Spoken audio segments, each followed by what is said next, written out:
On today's Into Your Head, number 640 for Wednesday, alcohol concierges for cats, catching diseases off yourself, a perpetual circumnavigatory phone call, psychic dog walking, bags for life versus flowers, and lots more.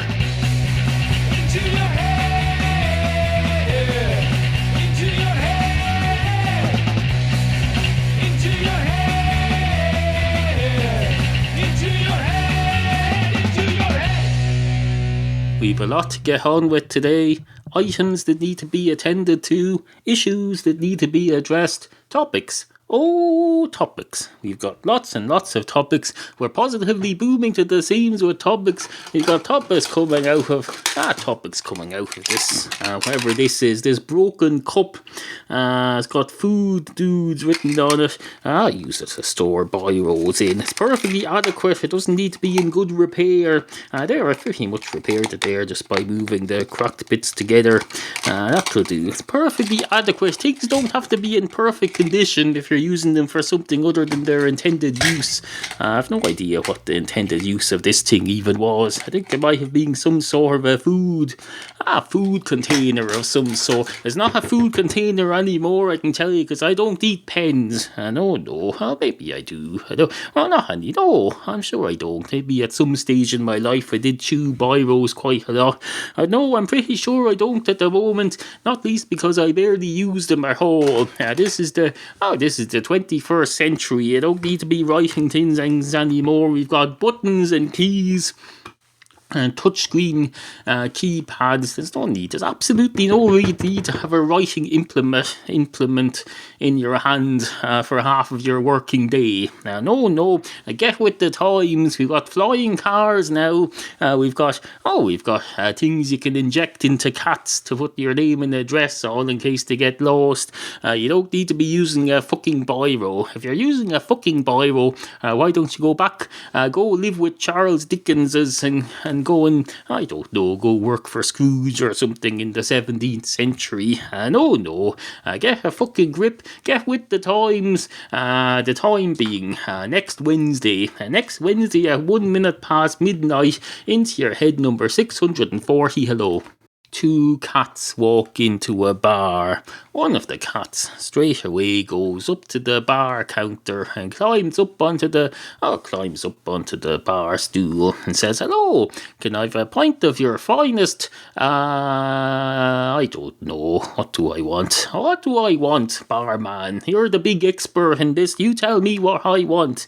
And the barman says, "You want to slap around the face. That's what you want. If you're going to go on like this, am I your freaking alcohol concierge?" No. You tell me what you want. That's how this works. I'm not here to go around telling you what you should and shouldn't pour down your gullet. No. So the cat says, "Fair enough. I'll have a quadruple vodka, please." And the barman says, "How old are you?" And the cat says, "That's none of your business. You just said it's not for you to say what I can and can't put down my gullet." And the barman says, "That's true, but I wasn't told. I was talking about something else. Don't give me that crap. You're just a cat. I'm the barman. Have some respect. Know your place in society." And the cat says, "I do know my place in society. I'm sitting on your bar stool. I'm a talking cat sitting on your bar stool, and you're a man behind the bar standing there looking at a talking cat who's on your bar stool. I know exactly my place. I'm here. I'm right here. Admittedly, as the world rotates, my position will change. Although it won't. Will it? Or will it? I don't know. I don't know how the world works. I'm not a frigging cat. I know my place, and I know that I don't know how the world works, but I do know my place. And I do know that much, which is exactly what you were saying, that I should know my place. And that's the point. I do know my place. I may not know the square root of pi. But you don't sell pies, do you, by any chance? The barman says, no, I don't sell pies. I work in a bar. Why would I sell pies? Unless you have another job during the day. But no, this job takes up most of my time. I don't moonlight as a pie salesman. So in answer to your question, no. And the cat says, that's fine. That's absolutely. And the barman says, oh, I'm glad to hear that's fine. I'm glad to hear. I wasn't looking for feedback on whether or not it's okay for me to not sell pies. What the fuck are you? Some sort of a bar inspector? Are you from the tax man? Is that what you're from?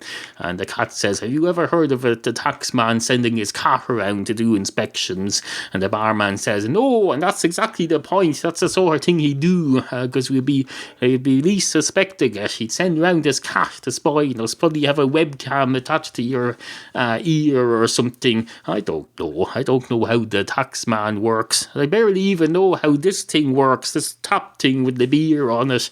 Do you want some beer, by the way? And the cat says, yes, please. I'll have a quadruple vodka, as I said, please. And the barman says, I asked you, did you want some beer? That's nothing to do with vodka.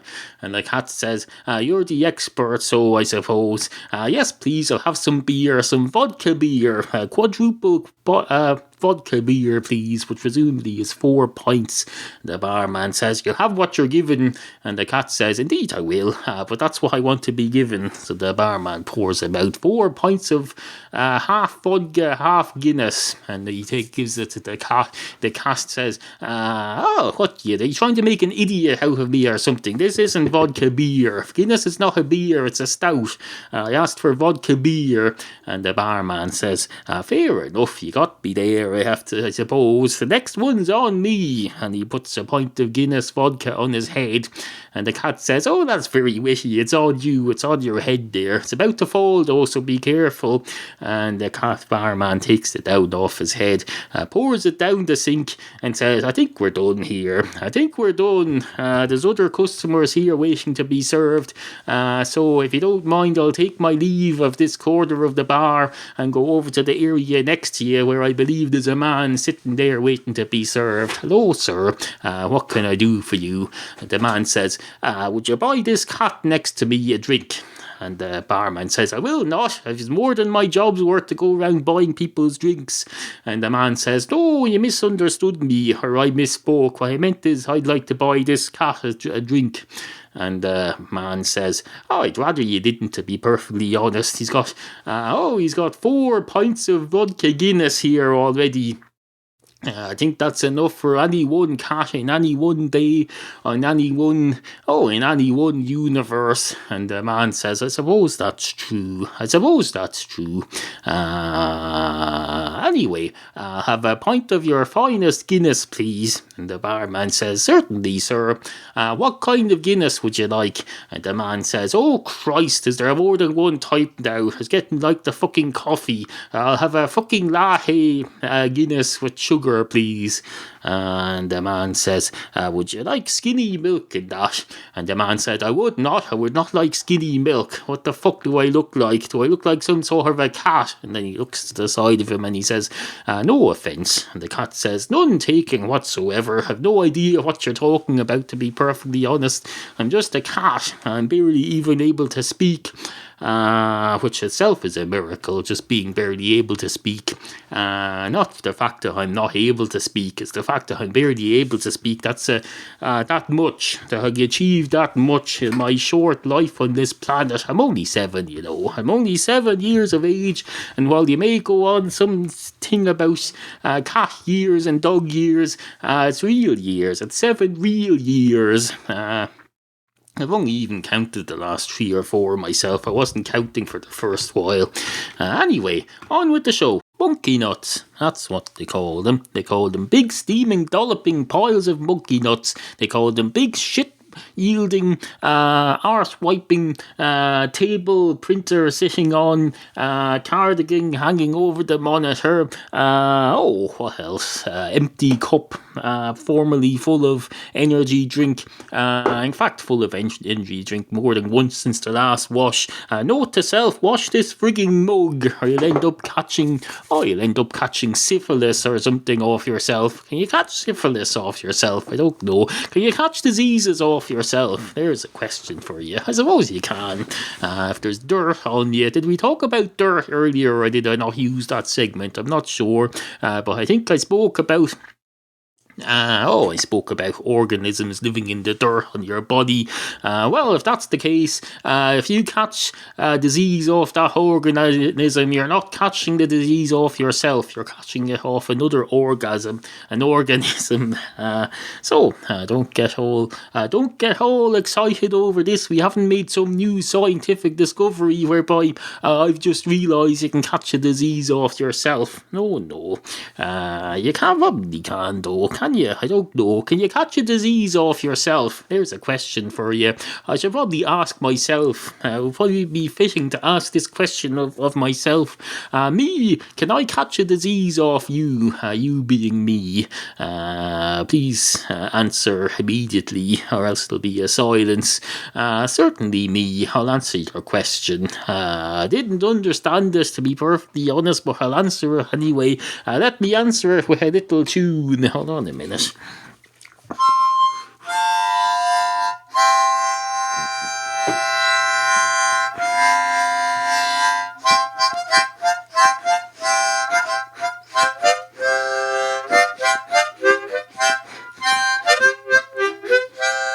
Follow Neal at twitter.com/intoyourheadpod and pretend to like him at facebook.com/intoyourheadpodcast. Once upon a time, there was a dog. A dog by the name of... it doesn't matter what it was called. We can call it whatever we want. We can call the dog whatever we want. We don't have to align ourselves with naming principles. Dogs don't have official names anyway. It's not like they have a birth certificate and you have to stick to whatever name they give them. No, we'll call the dog whatever we want. And since there's probably only going to be one dog in this story, especially since I've stated that now, so I won't make up another dog, even if I was going to. We only don't need to give it a name at all. We can just call it Dead Dog. So let's call it Dead Dog. The dog in this story is henceforth to be referred to as Dead Dog. So anyway, Dead Dog went out for a walk one day. He said, I'm going to go for a walk. And he was right. He was going to go for a walk. He predicted correctly. No, psychic. Now, don't be fooled. This isn't a psychic thing he had. No. He just knew he was going to go for a walk because it was a self-fulfilling prophecy. He said, I'm going to predict that I'm going to go for a walk. And then he stood up and went for a walk. He said, oh, look, my legs are moving. I appear to be going for a walk. My dream is coming true. I prophesied that I was going to go for a walk, and go for a walk I damn well am. Isn't it absolutely fantastic? And they say dogs are stupid. They are not. Look at me. I pointed out that I was going... I already said that. Let's not get repetitive here. Suffice to say, I was right, I am going for a walk, he says. Not only that, I'm a talking dog. You people are jaded with your MTV and your freaking podcasts all over the place. Here we are with a talking dog, and you're barely even noticing the fact. You think, oh, that's all very well, the dog talking, but is he really psychic or is he faking it? No, you're the jaded generation. Anyway, a dog goes out for a walk, and he starts walking along the side of the main Kilkenny Road, walking towards Kilkenny. He's not going to go to Kilkenny because it's about 30 fucking miles away, but he's going in that direction. You can be going in the direction of the North Pole. It doesn't mean you're going to the North Pole. No, it means you're going towards the North Pole. In fact, next time you're out for a walk, just to add a bit of freshness and variety to it, decide you're going to walk towards the North Pole. That's what you should do. You should say, I'm going to go for a walk. Instead of just walking around my neighbourhood, I'm going to start an exhibition towards the North Pole. I walk half a mile that direction. And then when you're finished and it's time to come back, say, I'm going to walk towards the South Pole now. I'm an explorer extraordinaire. I'm not even wearing snowshoes, and I'm walking towards both polar extremes in 1.5 hour walk. Isn't it absolutely fucking fantastic? Oh, it'll change your walking experience no end, I can tell you. Anyway, the dog's walking along the Kilkenny Road, and he sees a car coming along in the other direction, and he starts chasing it, and the man in the car stops. He says, "Why are you chasing my car, dog?" And the dog says, "I don't know, it's an impulse. I think it's from back in the days when we were wild on the prairies. We used to chase cars a lot. Anyway, I just had an instinct to chase your car. Sorry about that. My apologies for any inconvenience caused." And the man says, That's fine. Are you talking dog, by the way?" The dog says, "Yes, I believe so. I believe that's what you call us. If you want to attach labels to me, I suppose, yes, I am what you humans know as a talking dog, in quotation marks. Fine, attach a label to me. I'm a talking dog. I'm also a human being, though. Stop labeling me. Don't be. Nobody puts doggy in his corner." And the man says, "Did you just say you're a human being?" And the dog says, "Yes, but I think I might have misspoken there. I'm not a human being. I'm a being. What I meant to say is I'm a normal member of society just like you and everybody else, and I don't want to be pigeonholed. I'm not even a soap star. I shouldn't be pigeonholed in some role. Oh no." And the man says, "Fair enough, Mr. Being." And the dog says, "Mr. or Mrs. or Ms, if you don't mind." And the man says, "Fair enough, Mr. or Mrs. or Ms, for I can see quite clearly that you're a Mr. If you want to be treated like that, put on some clothes." And the dog says, "If I put on some clothes, you'll see what sex the clothes are designed for, and you'll say, oh, I know what sex he is." And the man says, "Well, if you want to keep it a secret, I suggest you go around with a bucket over your head and your torso and your midriff. I mean, Christ, what next? You don't want anyone to know anything about you. You might as well have your face and fingerprints scraped off you by a taxidermist. Not a taxidermist, a plastic surgeon, if you're going to go around acting like that. Although I suppose it's a free country, you're free to do so." The dog says, "I am indeed free to do so. If I want to go and have my face scraped off and my fingerprints removed from my fingertips, I damn well will, I can tell you."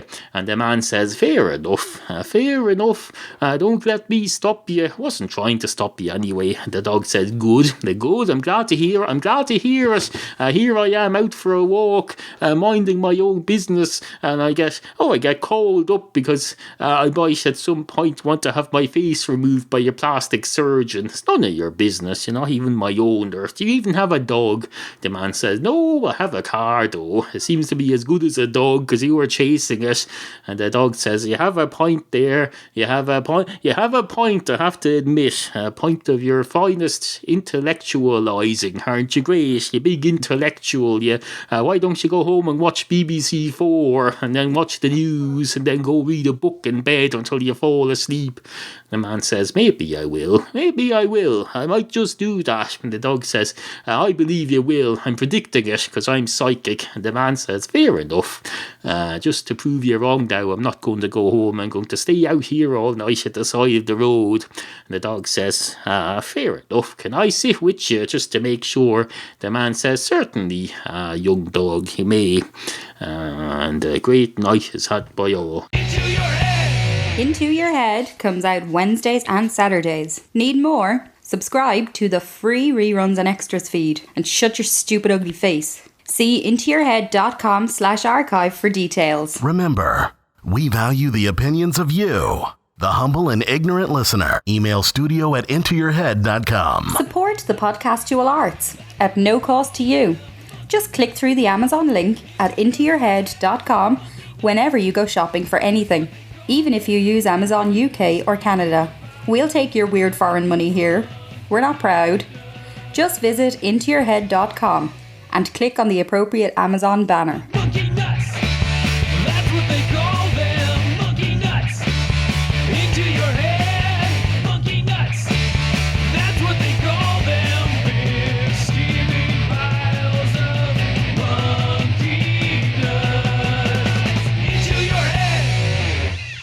hello, it's me again, back with the second part of today's programme. It's the second part from your point of view.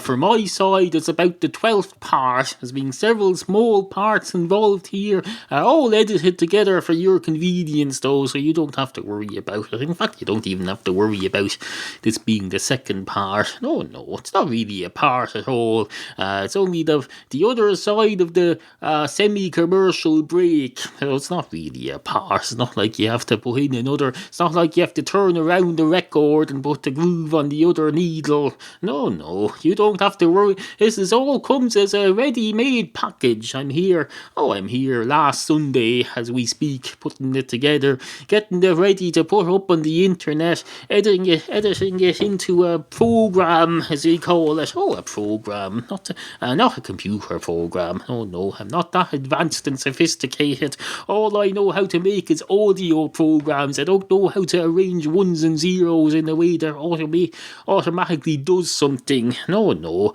Although now that you mention it, I probably could put together some sort of a program if I wanted to. I could get some macros. I could probably figure it out if I wanted to. If I was minded to learn how to make a program, I'm sure I could. I can make a frigging website. I can make a frigging podcast. I'm sure to Christ I can make a program. But some people are designed to make programs, and other people are designed to produce programs of another kind. We should probably use different words for them. Different words, because words matter, words matter. If I came on here and said, hello, I believe in anti-disestablishmentarianism, I wouldn't expect you to say, I don't know what that means, so it doesn't matter. He doesn't believe in it if I don't know what it means. No, I expect you to get out a dictionary or pull up a website and look up what's anti-disestablishmentarianism. It's not a made-up word, No, it's a real word. It's a real word that's being passed down from centuries to centuries, eons. It's been around for a while, I can tell you. There was anti-disestablishmentarianism a couple of hundred years ago in some countries, and it still exists, I'm sure, somewhere. Otherwise, why would there be a word for it? Why would there be a word for something that doesn't exist?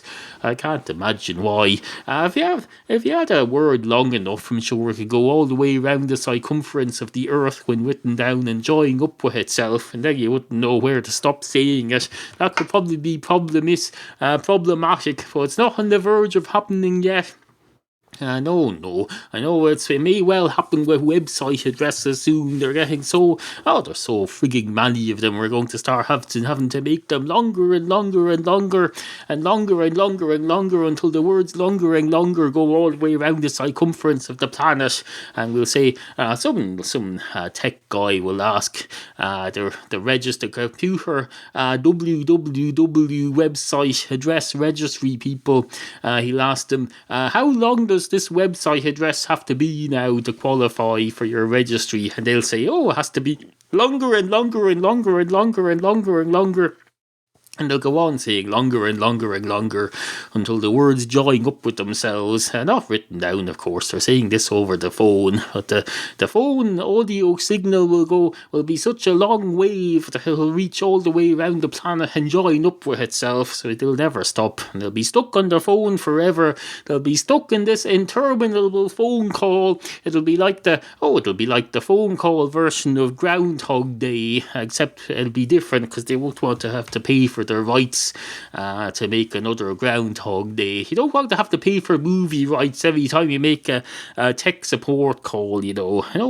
In fact, when they're stuck in this phone call, I can tell you, making movie sequels will be the last thing on their mind, because they'll be stuck in this interminable phone call. And they say, although maybe they'll probably think, if I ever get out of this phone call, I'm going to make a movie out of it. I suppose they could do that. But no. Anyway, suffice to say, on with the show. Hello, I'm Sháinne Greoige, and this is Athy Weekly World News. The entire world's events boil down to remove the unimportant wars and things that aren't happening in your own backyard. Controversy continues to rage tonight as cinemas in the Kildare County area refuse to screen the latest Pirates of the Caribbean movie. A spokesperson told Athy Weekly World News that the film is considered outdated and of no interest whatsoever to the residents of a landlocked county in the middle of the 21st century Ireland. Consumers' rights groups have slammed the move, saying the cinema-going public have every right to learn about pirates, so they can protect themselves from evil one-eyed conmen who, although perhaps not manning a seafaring vessel and owning a parrot, are every bit as real and a threat to the consumer in today's modern world. Meanwhile, a spokesperson for some group or other has expressed concern about some of the language used in the movie, saying its members are worried that the content might corrupt children or something. 8 students were arrested last night while celebrating the release of their exam results. In one incident, a number of youths allegedly went on a milking spree, a new craze whereby young people sneak up on various random species of animals and attempt to milk them. Police say they intend to charge the teenagers with failing to label dairy products with complete nutritional information. Town councillors have today announced a ban on foreign circuses performing in the area. Speaking at a press conference which was due to begin shortly but was brought forward to last night, officials said Athy is now bursting to the seams with travelling shows every Thursday through Sunday, and that there is no need for additional circuses to be brought in from outside the town, not even for matinees. Local interest groups have welcomed the move, calling it a sensible and practical hypothetical solution to a non-existent problem. Athy Weekly World News can reveal that Athy is to get its first ever multi-storey cemetery. The graveyard, which will be located in the existing car park beside the Lidl supermarket, will hold 300 bodies and will be open during store hours, with free parking for customers with the receipt. According to a reliable source, anyone over 5 feet tall will not be able to access the facility, nor will articulated trucks and pedal cyclists. It's not yet clear where these will be buried. Local astronomers have today expressed concern at the increasing use of cat's eyes, reflective lighting built into roads, in the Kildare County area. A spokes-astronomer explained that the lights cause immense confusion as they look very similar to stars in the night sky, and local heavenly body enthusiasts have reported becoming confused during sightseeing road trips. One unnamed astronomy-type person thought that he had discovered a new constellation of perfectly lined-up stars while driving along the M7 motorway. Meanwhile, the Kildare Society for the Prevention of Cruelty to Animals has confirmed to Athy Weekly World News that it has absolutely no concerns whatsoever about the use of so-called cat's eyes. Finally, the weather. Yesterday was wet and windy, but the preceding 2 days were quite mild, with temperatures ranging up to 15 degrees Celsius. I'm Sháinne Greoige, and that was Athy Weekly World News. Don't forget to join me tonight on television when I'll be asking an invited audience to applaud warmly after each commercial break. But for now, a very good night to you. Hello. You're probably wondering why I stuck in an ancient Sháinne Greoige segment. I was just showing you whatever the opposite of the real person on TV3 is. Her name is that. I think it's Sháinne Greoige. Anyway, I put in an old Sháinne Greoige segment from the archives because the segment I recorded to end the show is unusable. There is jumps in the audio because I downloaded the frigging virus to my computer and slowed it down. So if you want to hear the outtake that you won't hear here, I've added it to the new revamped Into Your Head reruns and extras feed. That wasn't a fart, in case you heard it. The new Into Your Head reruns and extras feed, now with added occasional outtakes and bonus new content and loads of reruns as well. From the vast archives, just search for Into Your Head in iTunes and it'll come up, or see intoyourhead.com/archive. Anyway, good morning.